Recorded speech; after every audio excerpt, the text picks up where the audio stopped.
Triangle. Now we have talked about the area of right triangles in class, 1/2 base times height, but we're dealing with oblique triangles now. And if you're not given the height or the base, it can be very difficult to do.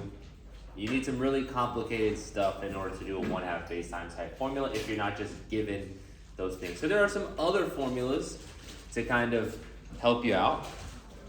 If we think about the area of a triangle being 1/2 times base times height, and we have this little height in here, we can think about that height as being a little right triangle opposite and all the same things that we used to do. And so we can kind of trade out this for sine of A equals height over B, and then we can multiply this B to the other side. And so we can trade out this for B sine A. Now, we get into a little bit of some letter issues because we have multiple A's, multiple B's, so let's organize that a little bit, okay? A lot of times when they do this, we need to make sure that we know that this is the area and that this is the angle for angle A. And so sometimes the formula will be written with a little angle sign in there to make sure you can tell the difference between the angles. Now the other issue is that we have B written twice. Now B stands for base, and the other B stands for this B that was right here. So if this B stands for actually B, and this B stands for the base, or the bottom, what is the bottom of this triangle that we have here? It's actually the letter C. Now, this is kind of one of those things where maybe Mr. Collier's yapping for a little bit, but here's what's going on. There's a formula for the area of a triangle. We're going to write it here. And its area equals 1/2. It's kind of like the law of cosines. You're going to use all three letters. One of them is an angle. So if we want it to be angle A, it would be BC sine A. That's all three, A, B, C. They're all three different. One of them is an angle. Now, just like what we did for the law of sines, just like what we did for the law of cosines, there are other versions that use other letters in case maybe you're not trying to find A, or maybe you're not given A, maybe you're given B. And it's a very easy formula, right? So if we try the other one, maybe this time, instead of having A as our sign, right? Maybe this time we have B. We'll just use the other two sides, so that would be A and C. So it's just a, honestly, very easy formula. It's a very quick formula. It's much easier than the law of sines. It's much easier than the law of cosines. It is different from those, okay? Remember, the law of sines helps you find a side or an angle, and the law of cosines helps you find a side or an angle. This is totally different. This doesn't help you with that. This helps you find the area. So it's a similar formula, but it helps you find something completely different. Let's use this formula and just kind of see how easy it is, and we'll be on the back of this paper, no problem. Find the area of a triangle having two sides, length 8 and 12, with an included angle of 135. So let's draw a triangle. Two sides are 8 and 12. And when it says an included angle, that means that the angle of 135 is the angle between that 8 and that 12, which means it would go here.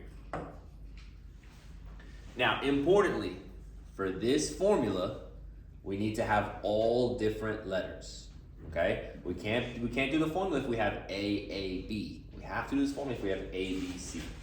And so for this, 8 is not matched up with anything, that's good.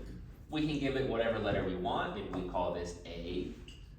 And 12 is not matched up with anything. We can give it whatever letter we want. Maybe we call it B. And 135 is not matched up with anything. Maybe we call this one capital C because it's an angle. That means, super easy formula. Area equals 1/2. One of the sides, which is 8, and then the other side, which is 12, and then sine of whatever angle you have, which is 135. The truth is, you can't really mess it up, okay? What's nice about this is that multiplication is commutative, which means you're allowed to move things, which means if you want to put the 8 first and the 12 second, that's fine. If you want to put the 12 first and the 8 second, it's the same thing. So it's really a formula that is super friendly, that is in a lot of ways kind of tough to mess up. You just type it in the calculator and you get your area. Did anybody calculate the area of this triangle? 33.9. It seems like we had enough people to kind of trust that that was the right answer. If we wanted to be fancy and get some extra bonus points for units, they do talk about meters. And if we're talking about area is in the second dimension. And so that's why it's a meters squared. Great. Again, this is a formula that is pretty quick, pretty straightforward. You can't really mess it up. So here we go and see an example like example number 2 where maybe somebody would mess it up. Let's check this out. Triangle. It says A, B. Okay, so let's go ahead and label these. A, B. Let's go ahead and put maybe, I think for the diagram on top, C was on top, so let's maybe keep that the same. It's not that serious. Let's get our numbers here. 40 is an angle. 60 is an angle. 5 is a side. And 12 is a side. Well, use the area formula. We need to make sure we have 3 different letters. I see that we have A, B, A, B. We don't have 3 different letters, right? We only have 2 repeating. So what is the only thing we're really allowed to do with these formulas? We can't use the right Pythagorean theorem. Oh, yeah, okay. He's just one of my favorites too. Just want to say hi, I guess. So you can use the law of sines, you can use the law of cosines, but most of the time you don't have to use that stuff, okay? For this one, we can just say that there's 180 degrees in a triangle, subtract 40, subtract 60, which is extra easy because 40 and 60 makes 100, and so 180 minus 100 is 80, so C should be 80, and now we have the perfect match. Side, angle, side. We make our formula, A equals 1/2, one of the sides, the other side, and then sine of the angle. Anybody get an answer for that? It's a little bit less than it was before. 29.5. That's right. Area equals 29.5. And if we want it to be fancy, put some area of a triangle, it doesn't tell us any units, that's probably good enough. If you want to be extra fancy, maybe you put units squared, but not too worried about that. Okay, let's flip this over to the back. There is another formula. And this one is Heron's formula. Now, a lot of time with this formula, it's the very last one that we learn for the whole test. It's the one where maybe you start to snooze a little bit, maybe you start to get distracted by something, and all of a sudden, what should be very easy questions ends up kind of getting you. Now, what we've done is sines and cosines. We've talked about ASA triangles and SSA triangles. And the thing about the last triangle is that the last formula works great, but you have to have an angle, okay? And so here, Heron's formula is useful if you have no angles. Now, if you have no angles, that means that you're gonna be an SSS triangle.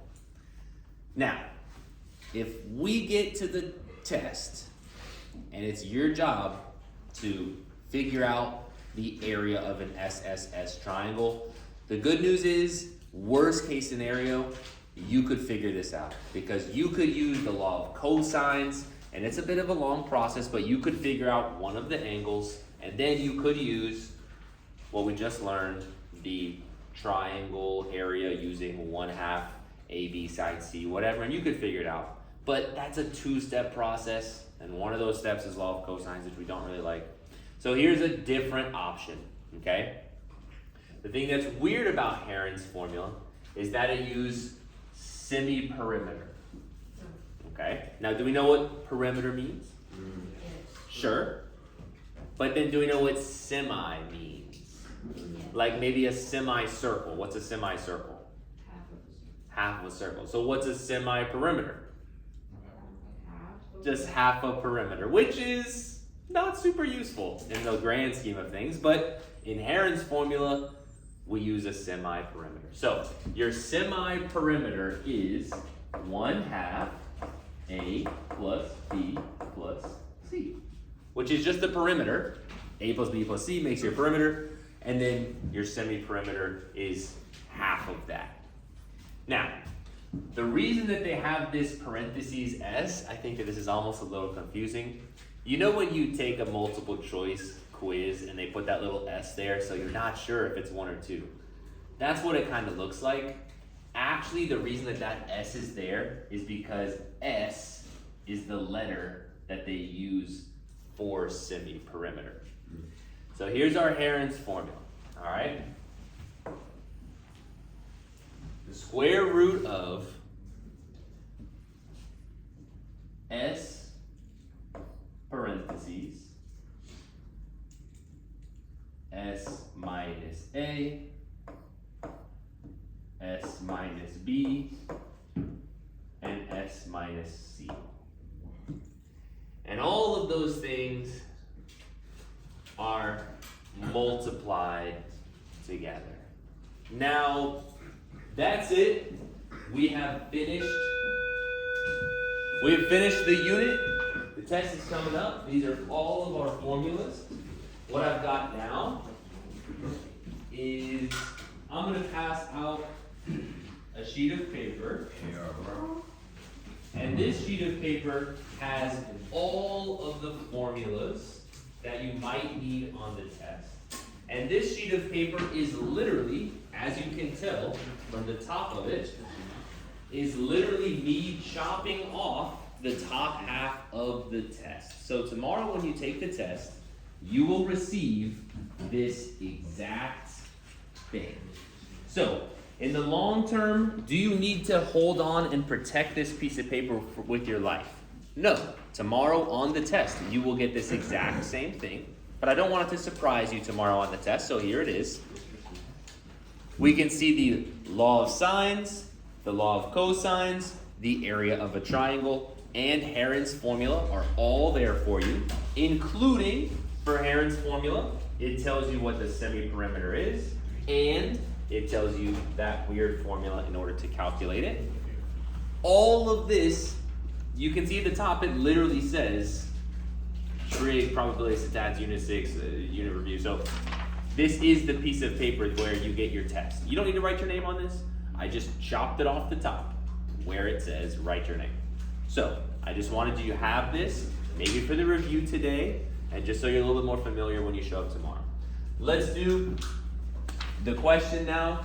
Find the area of a triangle with sides 13, 15, 18. It's all sides. We can't really use the one that has the angle unless we wanted to do law of cosines, which is kind of annoying. So let's see if we like Heron's formula or not.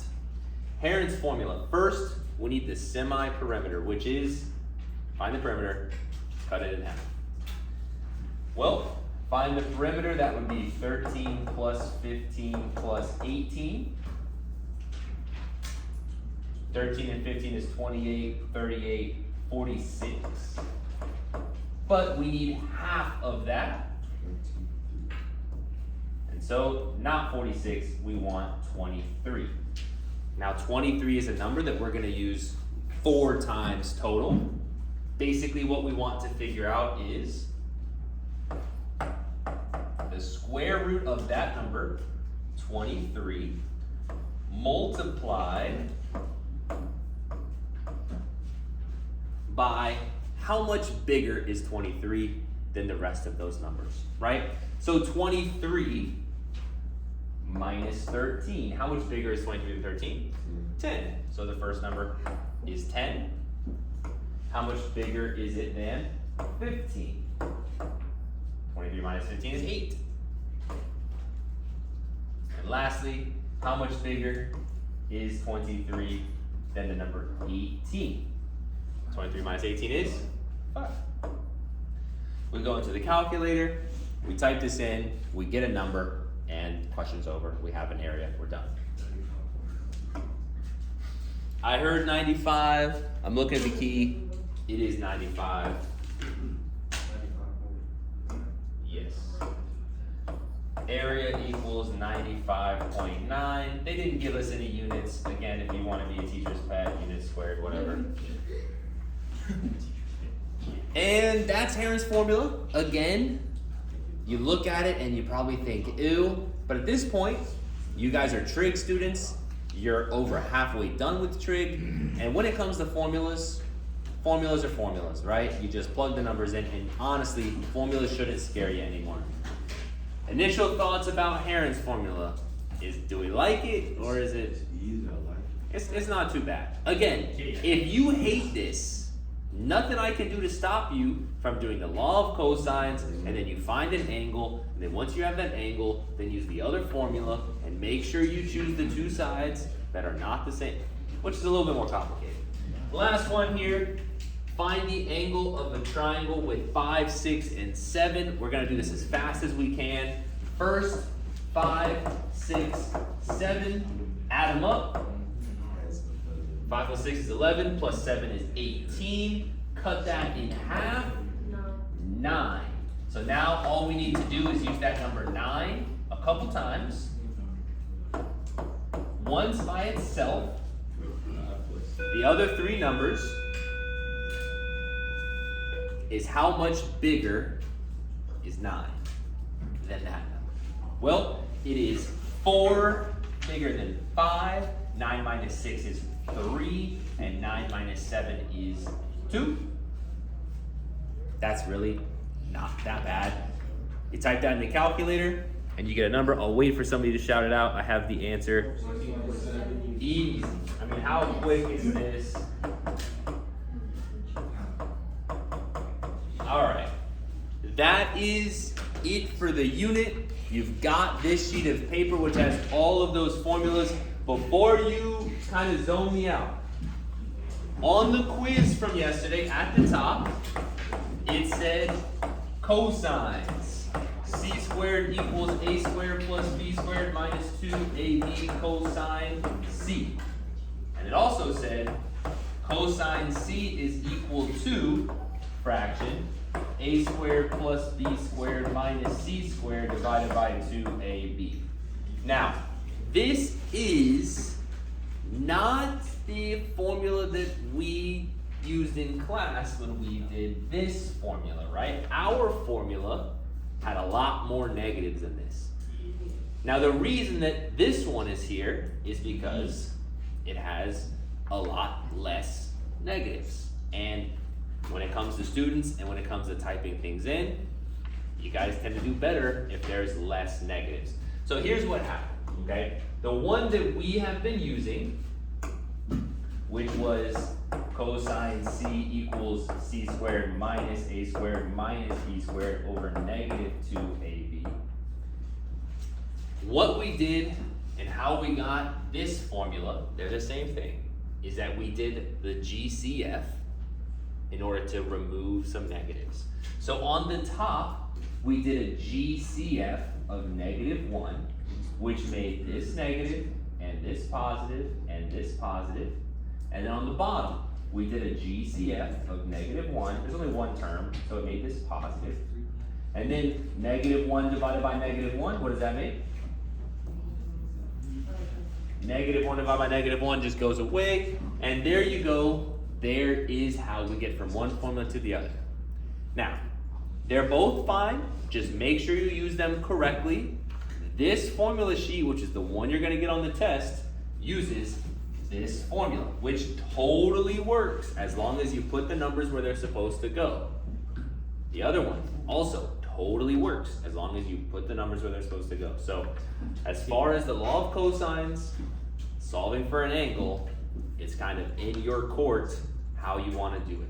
The formula that we practiced with and kind of used but has a lot of negatives, or pretty much the easier formula with less negatives, but they're different. All right.